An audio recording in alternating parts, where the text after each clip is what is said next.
ભરૂચના ડભોઈયાવાડ વિસ્તારમાં ખુલ્લેઆમ તલવાર અને લાકડાના સપાટા સાથે એક શખ્સનો આતંક કેમેરામાં કેદ થયો હતો।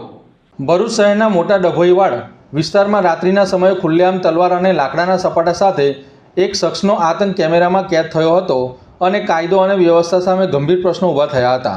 નજીવી બાબતમાં તીક્ષ્ણ હથિયાર લઈને જાહેરમાં દાદાગીરી કરતો આ શખ્સ જાણે કાયદાનો કોઈ ભય જ ન હોય તેમ બેફામ હરકતો કરતો જોવા મળ્યો હતો। સોશિયલ મીડિયામાં વાયરલ થયેલા વિડીયોએ શહેરમાં ચકચાર મચાવી દીધી છે।